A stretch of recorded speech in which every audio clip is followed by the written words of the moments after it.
Ya, setelah kemarin saya membagikan beban sisipan ya,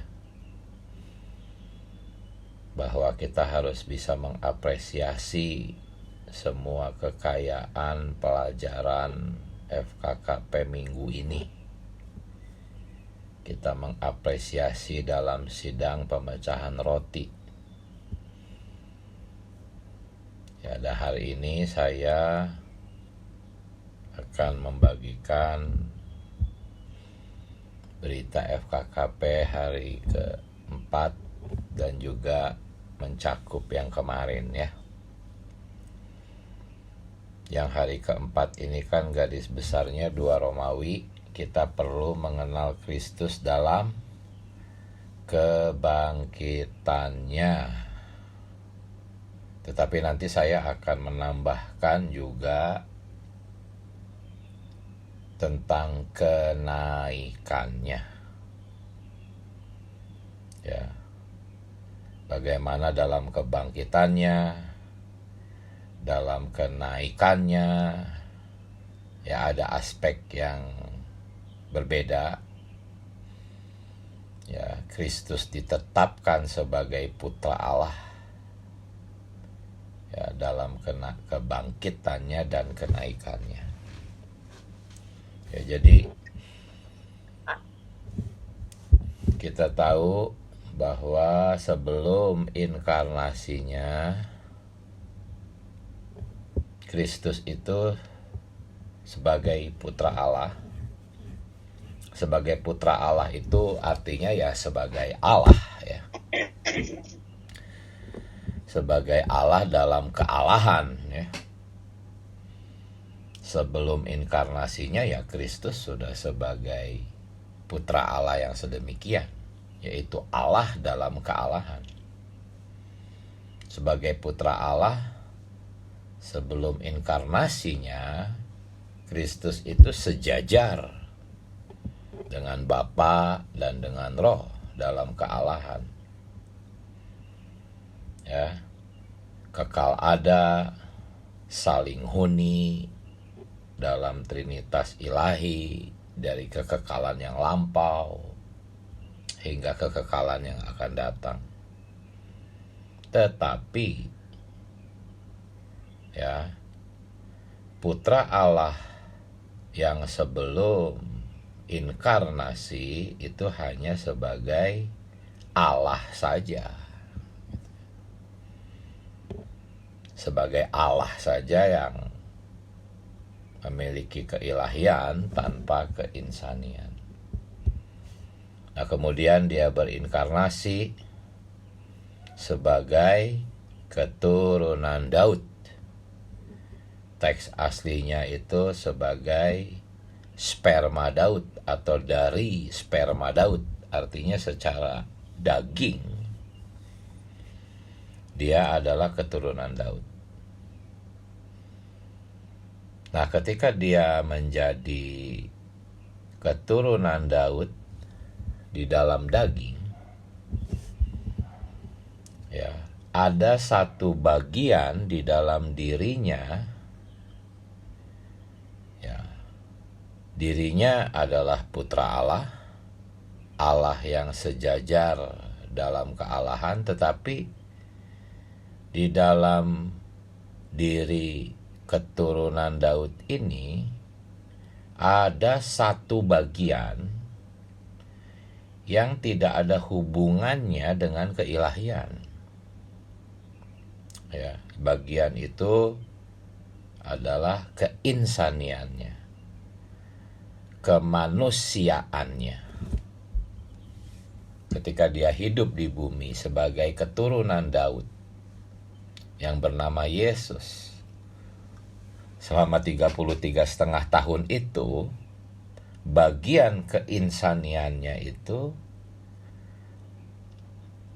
ya belum berhubungan dengan keilahian. Walaupun diproses gitu, dipersiapkan ya. Tetapi belum sejajar ya, bagian keinsaniannya itu belum sejajar dengan persona Trinitas di dalam kealahan. Ya, jadi sekali lagi, sebagai keturunan Daud, dia memiliki satu bagian di dalam dirinya, yakni keinsanian yang belum diilahikan. Ya. Nah, kalau menurut garis besar Romawi 2 yang poin B3 dan di pembacaan hari ini halaman 257, bagian keinsanian itu perlu dikuduskan, perlu ditinggikan dengan melewati kematian dan kebangkitan. Ya, sebenarnya melewati kehidupan insani juga ya. Jadi dikuduskan dan ditinggikan itu prosesnya mulai dari kehidupan insani masuk ke dalam kematian dan kebangkitan. Jadi satu bagian yang belum dikuduskan itu, yang belum ditinggikan itu, melewati kira-kira 33,5 tahun ya prosesnya. Itu mungkin kita sering bertanya, selama ini ngapain saja sih Tuhan Yesus selama 30 tahun ya khususnya, karena di umur 30 dia tampil kan. Tapi selama 30 tahun itu ngapain aja ya Tuhan Yesus? Ya ternyata itulah bagian dari proses pengudusan dan peninggian ya. Yang puncaknya itu dalam kebangkitan. Ya, kata proses yang saya pakai itu terlihat di dalam Ibrani 5 ayat 8, saudara-saudari. Dikatakan bahwa sekalipun ia adalah anak, maksudnya itu putra Allah. Ya, sekalipun ia adalah anak, putra Allah, ia telah belajar menjadi taat dari apa yang telah dideritanya. Ini cukup ajaib ini saudara-saudari. Dia telah belajar. Putra Allah belajar. Ini kan, ini yang membuat orang-orang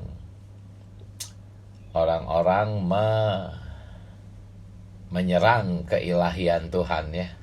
Salah satunya ayat ini. Karena kalau putra Allah itu adalah Allah, kenapa dia perlu belajar gitu kan? Nah, ini kaitannya adalah dengan satu bagian yang di dalam dirinya itu yang belum berkaitan dengan keilahian ya. Satu bagian itu adalah keinsanian. Nah, keinsaniannya inilah yang perlu belajar gitu ya. Nah, kata belajar ini artinya suatu proses ya. Proses untuk menuju kepada pengudusan dan peninggian yang puncaknya adalah kebangkitannya itu. Lalu Lukas 2 ayat 52 dikatakan bahwa Yesus, bukan Kristus ya, Yesus. Artinya Yesus itu adalah keinsaniannya. Makin bertambah besar dan bertambah hikmatnya. Artinya kalau bertambah hikmatnya, artinya sebelumnya kan agak kurang gitu kan. Nah, ini juga yang dibuat sebagai dasar menyerang keilahian Tuhan Yesus. Padahal yang diproses belajar, proses penambahan hikmat, itu kan keinsaniannya ya. Jadi inilah kalau sekarang kita ditanya ngapain aja Tuhan Yesus 30 tahun gitu. Oh ada itu 30 tahun itulah suatu proses menuju klimaks di kebangkitan itu. Peninggian bagian di dalam dirinya yang sebelumnya belum ada hubungannya dengan keilahian. Itu harus diproses sampai akhirnya ditinggikan.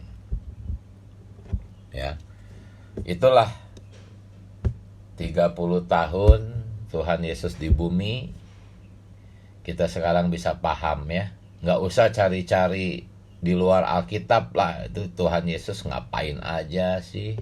Banyak orang cari sumber ini dalam sumber-sumber di luar Alkitab tentang itu Tuhan Yesus ngapain aja itu. Sehingga kesesatan muncul akhirnya ya. Muncul film-film tentang Yesus yang dipengaruhi oleh sumber-sumber lain selain Alkitab. Ya, sumber lain selain Alkitab kan cemar. Hanya kitab suci aja yang kudus, ya.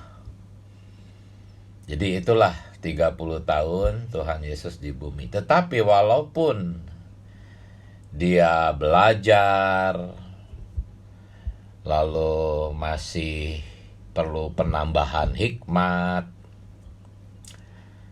ya di dalam keinsaniannya itu ketika proses itu berjalan, ya keinsaniannya itu tanpa sifat dosa, ya.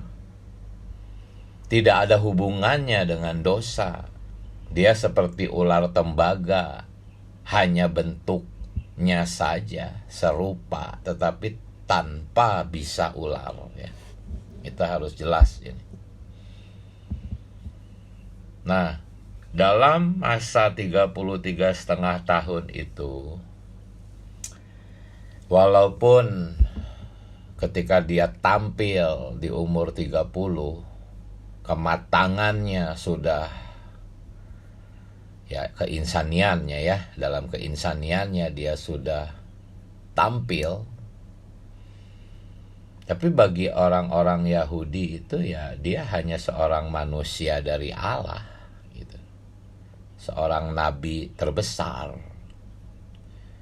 Mereka tahu kok bahwa Tuhan Yesus itu keturunan Daud yang dimaksudkan oleh Alkitab. Ya, jadi mereka mengakui juga gitu bahwa dia itu dari Allah gitu ya. Tetapi ketika Tuhan Yesus mengatakan bahwa dia itu adalah anak Allah, putra Allah, nah konflik muncul sampai akhirnya dia disalibkan ya. Sungguh sayang ya, sudah tahu ini keturunan Daud betul, tetapi akhirnya mental gara-gara mereka tidak bisa melihat bahwa di dalam keturunan Daud ini ada putra Allah yang sejajar dengan Allah gitu ya.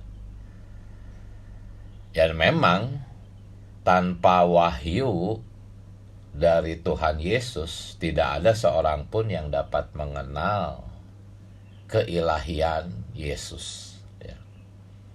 Tuhan sendiri yang berkata di dalam Matius 11 ayat 27 bahwa yang mengenal anak itu hanya Bapa, dan orang-orang yang kepadanya anak berkenan mewahyukan dirinya. Jadi kalau kita bisa mengenal Kristus Yesus, seorang manusia Allah, Yesus Kristus adalah Allah yang sejajar dengan kealahan.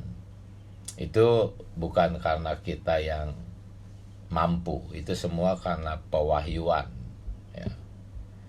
Dan orang-orang yang non pilihan pasti tidak dapat pewahyuan ini. Gak usah aneh.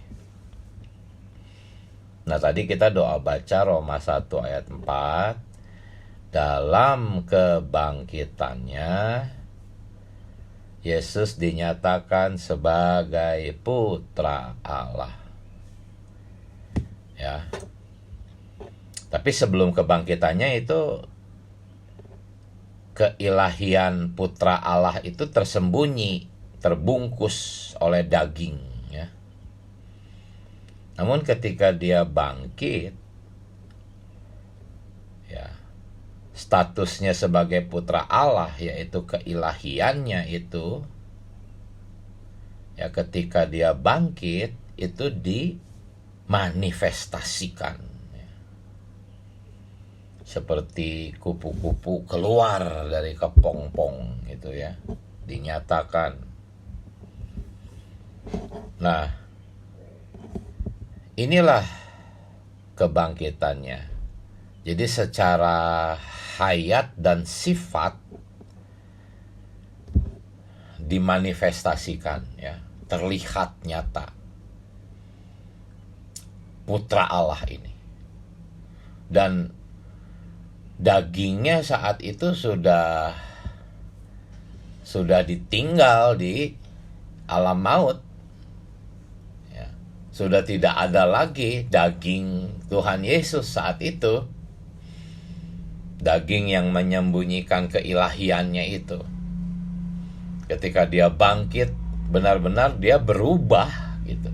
Sampai-sampai di dalam Yohanes 20 ayat 14 sampai 16 tuh Maria nggak mengenal, padahal Maria itu paling dekat gitu. Nggak mengenal karena sudah berubah gitu, ya. Secara fisiknya itu. Maria menyangka dia sebagai penunggu taman. Ya. Tetapi Tuhan Yesus segera mewahyukan dirinya kepada Maria. Ya, dengan memanggil namanya. Maria gitu, ya. Barulah Maria menyadari itu tuh adalah Yesus. Demikian juga Anda dan saya, saudara-saudari. Suatu hari Tuhan Yesus memanggil nama kita, ya. Saat itulah kita seperti Maria, celik langsung melihat. Tetapi saat itu Maria masih menggunakan panggilan yang lama. Dia berkata Rabuni, artinya guru. Maria masih perlu pewahyuan lebih lanjut. Makanya segera dalam ayat 17-nya Tuhan segera meralat, ya, bahwa dia tuh bukan guru. Dia itu adalah sudah menjadi saudara-saudara daripada umatnya, murid-muridnya, termasuk Maria. Ya, pergilah kepada saudara-saudaraku, kata Tuhan Yesus. Katakanlah aku mau pergi dulu kepada bapakku dan bapakmu. Nah, ini diralat, aku bukan guru lagi, seolah-olah seperti itu. Ya. Nah, inilah saudara-saudari apa yang kita apresiasi di hari pertama, bahwa berkat ini, Injil ini adalah Injil tentang putra sulung dalam kebangkitan. Kita sungguh-sungguh bersyukur, memuji Allah atas Injil ini. Injil yang dikerjakan dalam kebangkitan. Injil tentang janji putra sulung. Saat itu Maria mungkin tidak terlalu menyadari, ya, bahwa dia sedang memperoleh putra sulung yang membuat dia menjadi saudara-saudara Tuhan Yesus. Ya, betapa luar biasanya ini. Inilah yang menyebabkan kemarin saya ada beban agar Anda memberitakan perkala ini. Dua kelahiran Tuhan Yesus dan cara memperingatinya. Karena ini begitu luar biasa. Ini adalah Injil, saudara-saudari. Injil Paulus. Injil yang harus kita beritakan. Kalau kita sendiri tidak mengapresiasi ini, bagaimana bisa memberitakan? Ya, haleluya buat putra sulung. Nah, itu adalah tentang apa? Tentang kebangkitannya ya. Nah, saya seperti yang tadi saya sampaikan, saya mau menambahkan tentang kenaikannya. Ada aspek yang berbeda ya tentang kenaikannya sehubungan dengan penyataan dirinya sebagai putra Allah. Ya. Putra Allah dinyatakan dalam kebangkitannya, tetapi juga dinyatakan juga dalam kenaikannya, dalam aspek yang berbeda. Dalam kebangkitannya, ya tadi seperti dikatakan bahwa secara jasmani dia dinyatakan sebagai putra Allah. Secara jasmani, Maria nggak mengenalinya karena sebelumnya tersembunyi di dalam daging. Sekarang putra Allah dinyatakan secara jasmani. Gitu. Tetapi ya baru sampai sana. Masih perlu dinyatakan sebagai putra Allah dalam kealahan. Ya, kalau istilah saudara kita tuh harus dilantik gitu. Ketika Tuhan Yesus bangkit pagi-pagi itu, walaupun dia sudah menjadi putra Allah secara jasmani, dia belum dilantik. Dia belum diresmikan gitu sebagai putra Allah yang sejajar dengan Bapa dan Roh di dalam Trinitas. Ya, walaupun keinsaniannya benar-benar telah menjadi putra Allah. Ya, Maria tidak mengenalinya karena sedemikian cemerlangnya putra Allah ini. Walaupun demikian tapi masih perlu diresmikan ya status putra Allah dalam keinsaniannya ini di dalam kenaikan, saudara-saudari. Ya, itulah yang dimaksud dengan Kisah Para Rasul 2 ayat 36. Ini ayat yang mirip dengan Roma 1 ayat 4. Kedua ayat ini tuh memperlihatkan bahwa dalam keinsaniannya Tuhan Yesus itu dinyatakan sebagai putra Allah. Tetapi Kisah Para Rasul 2 ayat 36 menyebutnya bukan putra Allah tetapi Tuhan dan Kristus. Jadi Allah dikatakan telah membuat ya, Yesus menjadi Tuhan. Artinya sebelum dibuat menjadi Tuhan atau sebelum dijadikan Tuhan, Yesus belum menjadi Tuhan, gitu kan pemahaman kita. Kalau Anda perhatikan benar-benar Kisah pasal 2 ayat 36 itu, bahwa Allah membuat Yesus menjadi. Ya, kata membuat Yesus menjadi Tuhan dan Kristus. Kata menjadi, membuat, itu artinya sebelumnya Yesus belum menjadi Tuhan dan Kristus. Nah, ini juga dipakai sebagai dasar orang-orang mengatakan bahwa sebelumnya Yesus itu bukan Tuhan. Jadi tidak kekal gitu ya. Padahal hanya keinsaniannya seprinsip dalam kebangkitan ini, kenaikan sama. Keinsaniannya lah yang dijadikan Tuhan. Kalau keilahiannya ya sudah sejajar dengan kealahan ya. Tetapi keinsaniannya masih harus dijadikan Tuhan. Istilah saudara kita tuh dilantik menjadi Tuhan. Ya, kalau catatan kakinya menjelaskan bahwa sebagai Allah ya, Kristus itu ya selama-lamanya Tuhan gitu. Dia tuh Tuhan dari zaman kekekalan yang lampau tetapi sebagai Allah. Tetapi sebagai manusia, saudara-saudari, dia masih harus dilantik menjadi Tuhan. Wah, luar biasa saudara-saudari, ada seorang manusia dilantik menjadi Tuhan. Luar biasa nggak ini saudara-saudari? Hari ini Tuhan kita, Tuhan Sang Pencipta alam semesta, Tuhan di atas segala Tuhan, adalah seorang manusia. Ya tentunya manusia Allah. Tetapi pernah bayangkan nggak Anda? Ada seorang manusia dilantik menjadi Tuhan di atas segala Tuhan yang sejajar dengan kealahan dalam Trinitas. Itulah sebabnya ketika Stefanus dilempari batu, dia melihat langit di surga terbuka. Dan yang dia lihat itu anak manusia.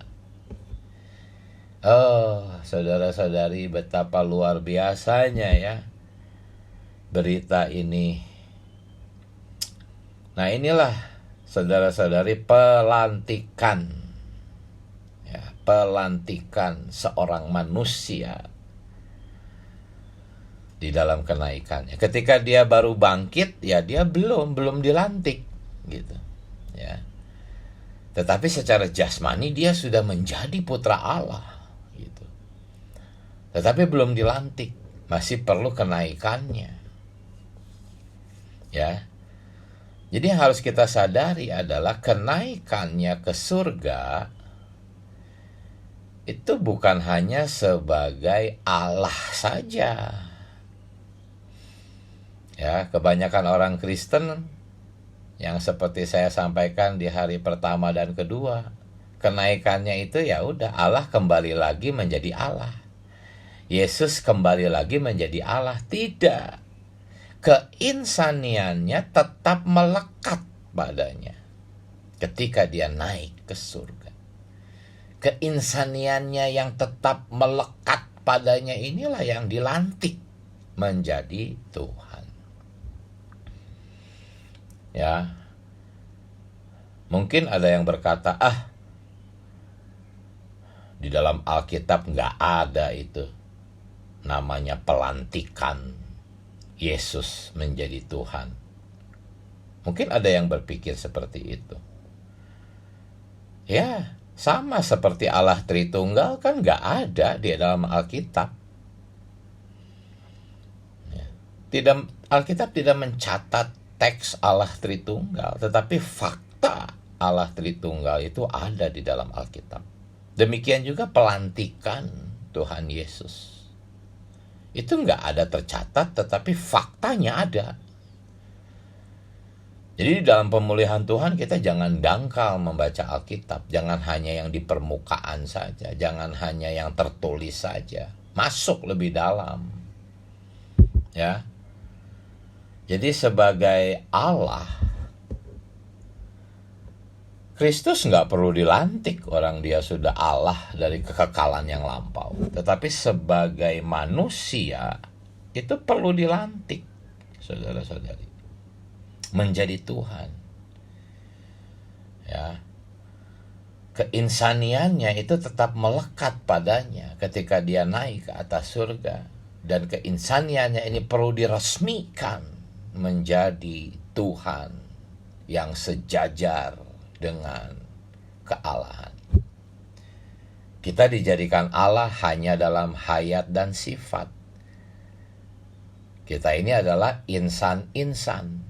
Keinsanian kita dijadikan Allah hanya dalam hayat dan sifat. Tetapi keinsanian Tuhan Yesus dijadikan Allah dalam kealahan. Kalau kita tidak di dalam kealahan, hanya hayat dan sifat saja. Ya, sejak saat itulah ya sesuatu hal yang luar biasa, ada seorang manusia telah diresmikan menjadi Tuhan di atas segala Tuhan. Ini juga maksud Kolose 1 ayat 15. Dia menjadi yang terutama dari semua ciptaan. Ya, sebetulnya yang sulung dari semua ciptaan. Artinya dia sendiri mengambil bagian dalam ciptaan dan menjadi yang sulung di dalam segala ciptaan. Nah, kalau kita kupas lagi, ini luar biasa juga. Kolose 1 ayat 15, menjadi yang sulung itu artinya dia tuh yang pertama gitu. Dia yang pertama menjadi ciptaan. Tetapi jangan salah, ya, dia pun sebagai pencipta. Sebagai pencipta dia menjadi yang pertama, yang sulung dalam ciptaan. Artinya sebagai pencipta dia pun mengambil bagian menjadi ciptaan. Tetapi sebagai pencipta dia tetap pencipta di dalam ciptaannya. Dan sebelum semua ada, dia sudah ada. Itulah yang dimaksud Kolose 1:15 ya. Dia yang sulung di atas semua ciptaan. Tetapi kembali ke konteks ini, yaitu sebagai manusia yang diciptakan, sekaligus juga di dalam dirinya adalah Allah yang non ciptaan. Ya, tapi sebagai sisi manusia ciptaannya dia dilantik menjadi Tuhan di atas segala Tuhan. Tuhan alam semesta. Luar biasa, seorang manusia diresmikan menjadi Tuhan alam semesta. Ya. Jadi peristiwa pelantikan ini begitu ajaib. Fakta Alkitab ini ada di dalam Alkitab. Kenapa? Karena Tuhan Yesus memiliki dua status yang ajaib. Dia adalah Allah, manusia yang hidup 33,5 tahun di bumi itu benar-benar adalah Allah, tetapi dia juga adalah manusia. Dia pencipta, dia juga adalah ciptaan. Dia putra Allah, dan dia juga adalah keturunan Daud. Ya. Jadi inilah saudara-saudari kenikmatan saya. Semua hal ini kalau kita sadari di dalam sidang pemecahan roti, mulai dari kelahirannya yang pertama, kelahirannya yang kedua, ya, kenaikannya, pencurahannya, wah, kita akan sangat membubung di dalam sidang pemecahan roti. Kita harus memberitakan ini kepada orang-orang Kristen yang hanya merayakan proses awal, yaitu inkarnasinya. Belum apa-apa itu sebetulnya, belum ada hubungannya dengan kita. Ketika dia dilahirkan oleh Maria yang dirayakan sebagai hari raya Natal, itu belum ada hubungan apa-apa dengan kita, saudara-saudari. Kalau dia hanya jadi anak Maria, lalu setelah mati bangkit ya udah pulang lagi ke surga, menjadi Allah lagi, nggak ada cerita apa-apa lagi. Ya udah, kita tetap kita yang kasihan. Dia hanya mampir sebentar untuk mengampuni dosa. Setelah itu kembali menjadi Allah, pulang ke surga. Kan gitu konsep kekristenan. Mereka merayakan Natal dengan konsepsi semacam itu. Betapa kasihannya. Itulah sebabnya kita harus mengapresiasi sidang pemecahan roti. Dan bukan hanya bersidang secara rutinitas, semua kekayaan pelajaran minggu ini kita sadari dalam sidang pemecahan roti. Maka spontan, otomatis Anda akan memberitakan Injil. Pertama-tama tentang dua kelahiran Tuhan. Kemudian memberitakan lebih lanjut tentang bagaimana Tuhan kita memiliki sifat insani yang ditinggikan, dikuduskan. Wah, ini semua sangat kaya. Ya, bagaimana kita menjadi saudara-saudara kembarnya. Ya, Saudara-saudara kembar itu sama seperti satu biji gandum dengan banyak gandum-gandum lainnya. Kembar sama percis. Ya. Tetapi tidak di dalam kealahan. Kita dijadikan saudara kembar sama percis. Lalu gandum-gandum ini digiling menjadi tepung yang halus, dibaurkan dengan minyak. Roh Allah Tritunggal sendiri terbaur di dalam tepung-tepung ini. Pemandangan ini ada di sidang pemecahan roti. Di dalam sidang pemecahan roti kita merayakan mulai dari kelahirannya yang pertama, kelahirannya yang kedua, kematian, kebangkitan, kenaikan, pencurahan dirinya sebagai roh pemberi hayat dihembuskan. Wah, ini harus menjadi berita kita. Khususnya ketika orang-orang Kristen sedang merayakan hari raya Natal. Saat yang terbaik kita memberitakan dua kelahiran Tuhan Yesus ini. Yang tidak hanya stop sampai di sana, tetapi juga masih ada kenaikannya. Di mana ada seorang manusia dilantik menjadi Tuhan alam semesta. Ya, semua pelajaran minggu ini harus kita apresiasi dalam sidang pemecahan roti. Jangan hanya sebagai rutinitas. Datang SPR lembam. Yaitu semua karena kita mengabaikan persekutuan tubuh Kristus. Saudara-saudari, setiap hari kita harus memiliki hubungan dengan tubuh. Harus bersekutu dengan saudara-saudari, harus memandang persekutuan dengan gereja lokal sebagai sesuatu yang sangat penting. Hidup matinya Anda tergantung apakah Anda tetap bersekutu dengan saudara-saudari di lokal Anda atau tidak. Makanya penting ada mitra doa, sidang-sidang di kelompok di rumah-rumah. Itu menjaga kita tetap dalam persekutuan tubuh. Sehingga sidang pemecahan rotinya nggak mati, membubung. Karena kita memiliki hubungan yang tepat dengan tubuh. Ya, jadi inilah saudara-saudari kenikmatan saya yang kemarin dengan yang hari ini. Ya, kemarin hanya beban sisipan, tetapi hari ini saya kembali ke berita FKKP ini. Haleluya. Silahkan sekarang saudara-saudari berbagi nikmat. Amin. Puji Tuhan. Saya izin mute.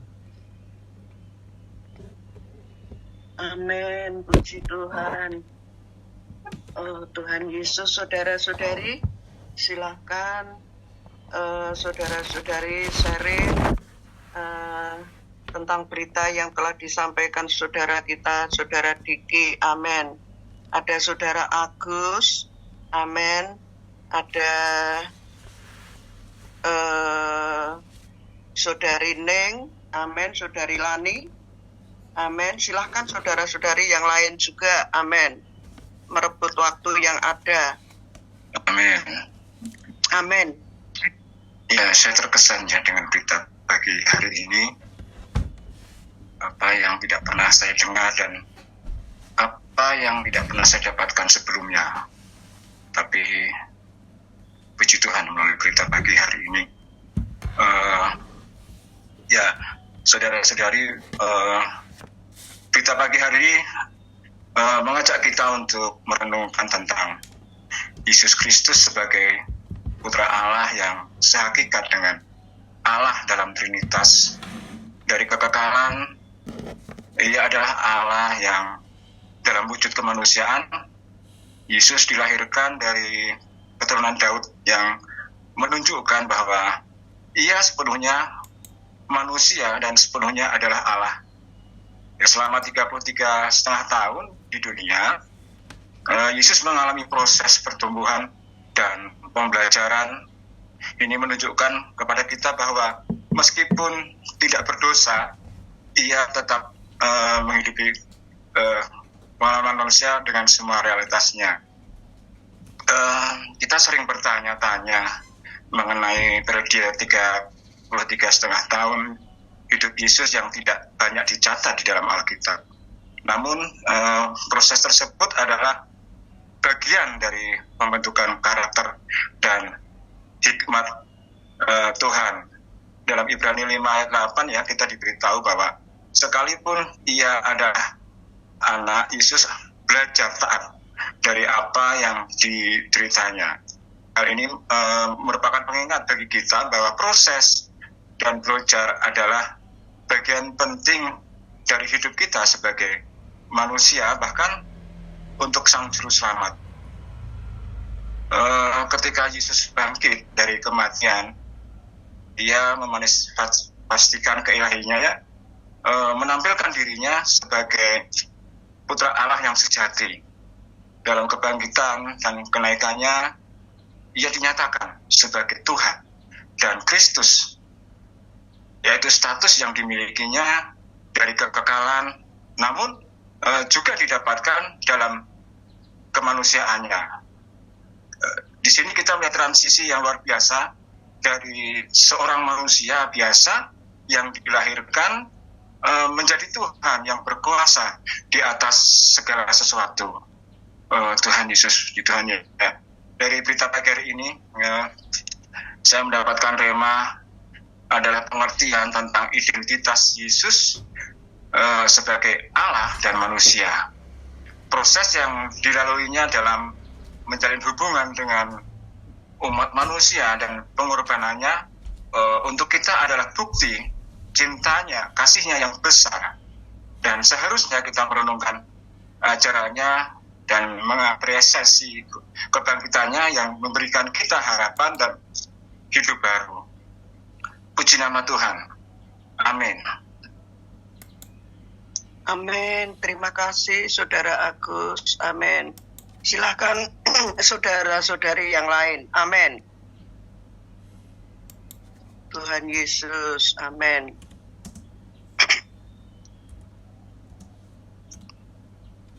Puji Tuhan ya. Kenikmatan saya dari persekutuan saudara kita, walaupun Kristus itu sejak awal dia adalah putra tunggal Allah, amin. Tetapi melalui inkarnasi dia menjadi manusia, keturunan Daud. Dia mengenakan daging, walaupun dia tidak berbuat dosa. Oh Tuhan Yesus, syukur kepada Tuhan, melalui kebangkitan dan kenaikannya, dia dilantik sebagai Tuhan. Oh puji syukur kepada Tuhan.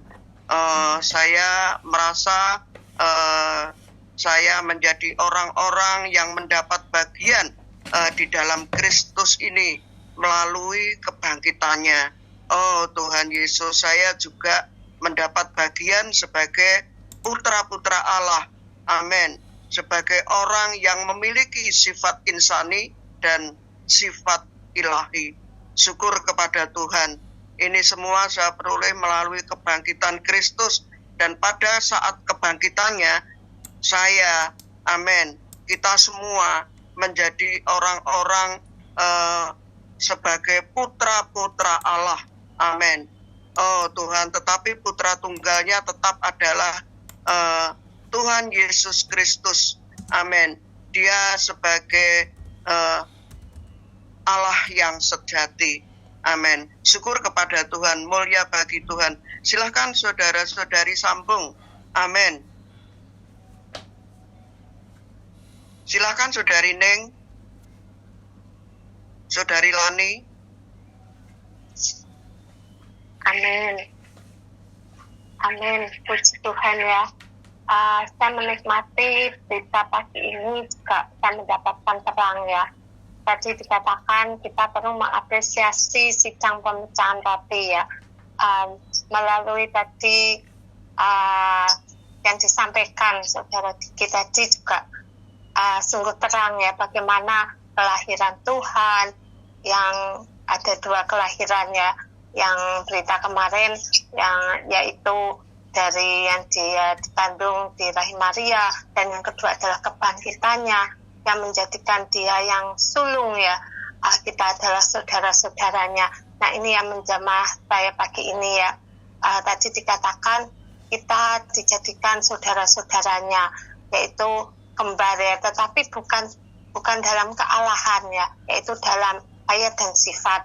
Nah, ketika tadi saya terjamah dalam Maria ya, ketika Tuhan menampakkan diri kepada Maria ya, dia mengira dia adalah tukang kebun ya.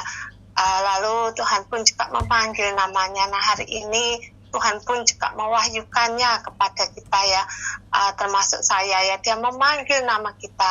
Nah, kita pun juga perlu mendapatkan wahyu terang yang sedemikian ya, sehingga ketika kita memberitakan Injil, memberitakan kabar ini kepada saudara-saudara kita yang masih di dunia kekristenan, kita pun jelas ya, bahwa tadi yang dikatakan pelantikannya.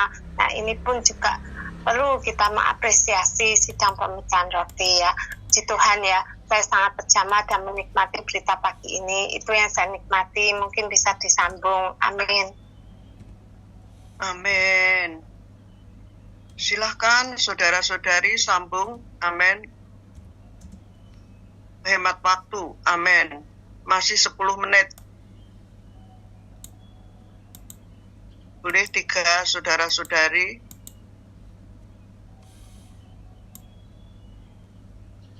Ada saudari Leni Dasuki.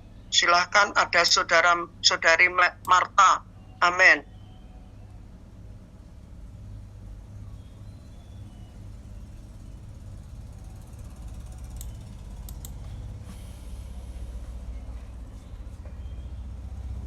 Silahkan saudara, sayang waktu.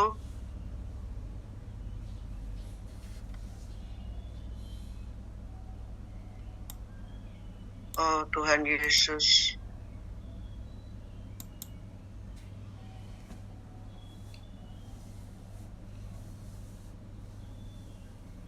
Saudari Dani.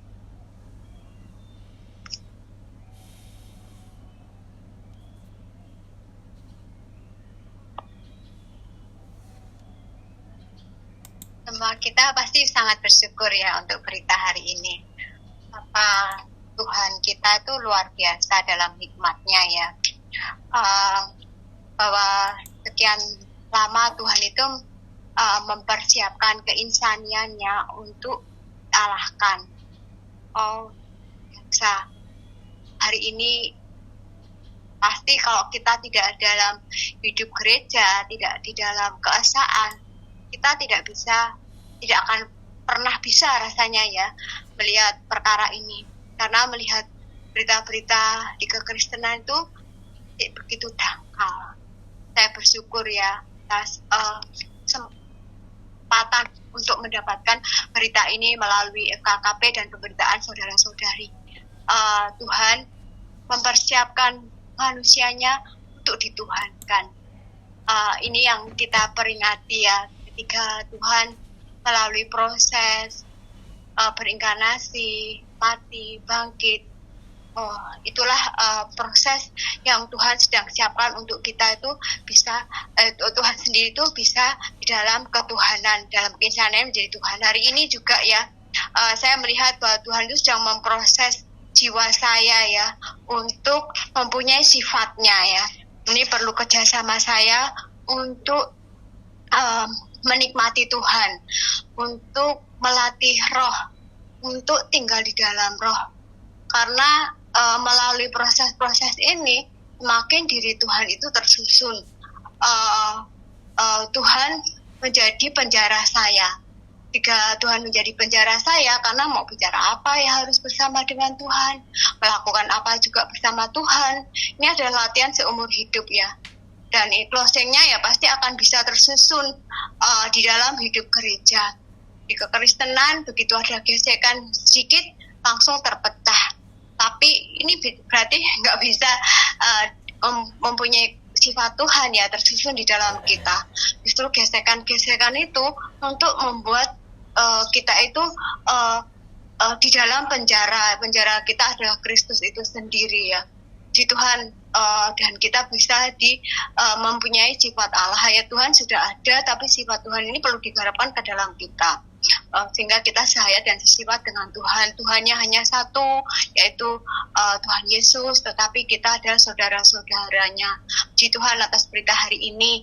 Semoga melalui berita ini kita semakin nampak ketika kita sidang pemecahan roti. Mulia bagi Tuhan. Amin. Amin, puji Tuhan. Silahkan disambung saudara-saudari yang lain. Ya, amin. Saya sambung sedikit, saudari. Amin. Di sini saya menikmati pada waktu Allah menciptakan manusia itu belum menjadi daging, tapi manusia ciptaan kan di sini. Tapi setelah manusia menjadi daging, barulah dosa itu memenuhi manusia. Nah, di dalam situasi yang sedemikianlah, karena kemarin kan dia bilang Allah itu sangat mengasihi manusia, sehingga di dalam Putra Tunggal Allah itu yang ada di surga dia sendirian, juga masih sendirian, dia harus berinkarnasi. Kami bilang tadi harus berinkarnasi menjadi daging. Jadi dalam arti menjadi daging bukan sifat dosa di dalam putra itu, tapi hanya menjadi daging supaya keilahian dan keinsanian itu menjadi satu. Itulah Allah, dia bilang di sini Allah membawa Allah ke dalam manusia. Itu Allah membawa Allah ke dalam manusia, baru di dalam kebangkitannya dia membawa manusia ke dalam Allah. Inilah sifat keilahian dan keinsanian. Nah, sungguh kita harus mengapresiasi, memustikakan betapa Allah begitu mengasihi manusia. Manusia yang sudah jatuh di dalam dosa sejak awal, dia harus menebusnya dengan apa? Itu dengan inkarnasi. Kalau Allah hanya putra sendirian di surga, pasti kita ini jadi apa? Tapi melalui inkarnasinya, kita yang tadinya manusia dosa, manusia sudah menjadi daging, melalui proses kematian dan kebangkitan, Allah membawa Allah ke dalam manusia, dan melalui kebangkitan dia membawa manusia ke dalam Allah. Puji syukur saudara-saudari, kalau saudara membicarakan yang sungguh-sungguh, kita perlu mengapresiasi siapakah kita hari ini. Di dalam kita ini sudah ada putra Allah, ada keilahian dan keinsanian. Tapi semakin hari semakin tergarap melalui proses demi proses, supaya sifat Allah yang sesungguhnya itu akan betul-betul bisa tertampil di dalam kita. Jadi kita sadar atau tidak sadar, di dalam kita sudah ada keilahian dan keinsanian yang terus-menerus terbawa. Kemudian tadi dia bilang waktu Tuhan Yesus bangkit, dia bilang ke Maria, katakan kepada saudara-saudaraku bahwa istilahnya saya sudah bangkit. Nah, melalui kebangkitan itulah Kristus menjadi yang sulung, dan kita semua saudara-saudaranya kembar sudah menjadi sehayat dan sesifat dengan dia. Inilah proses Tuhan betul-betul mau memanggil kita sebagai manusia ini menjadi pilihannya, supaya apa yang direncanakan Allah sejak kekekalan ini sungguh menjadi bagian kita hari ini. Tinggal bagaimana penuntutan kita hari lepas hari, supaya Allah betul-betul bisa jadi ekspresi kita di dalam segala tindakan, dalam pelayanan, di dalam keluarga, semuanya pasti Allah akan bisa terekspresi karena dia di dalam kita betul-betul sudah terbawa. Puji Tuhan, saudara-saudara. Ini yang haleluya. Amin. Amin, puji Tuhan. Silakan Saudari Neng. Amin, puji Tuhan ya.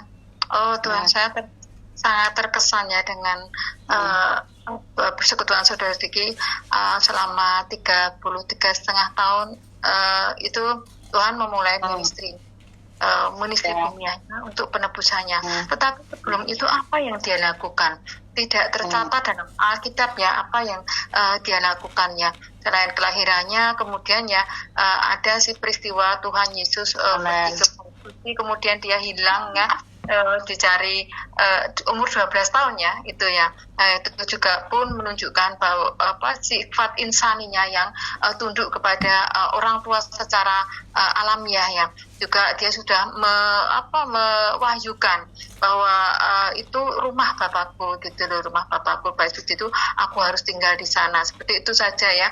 Tetapi selain itu sepertinya tidak ada catatan ya, masa itu masa sepi ya, masa sepi bagi Tuhan. Ternyata di situ Tuhan sedang diproses di dalam pengudusannya ya, dipersiapkan ya sebagai anak domba Allah yang menghapus dosa dunia tanpa cacat, tanpa celah. Di situ dalam proses pengudusan ini tentu dia terus menerus memperbesar Allah ya, mengekspresikan Allah ya di dalam sifat keinsaniannya itu dipertinggi. Pada akhirnya ketika dia diadili ya Pontius Pilatus, dia dihakimi oleh Allah, itu dia layak untuk menjadi juru selamat kita ya, sebagai korban kita, saudara ya. Ketika dia dilahirkan kembali, di dalam kelahiran kembali itu keinsaniannya yang dia tempuh selama 33,5 tahun sebelum ministrinya, itu sungguh benar-benar berkenan bagi Allah ya. Ini layak Allah bangkitkan ya, karena dia benar-benar memuaskan hati Allah. Nah, ketika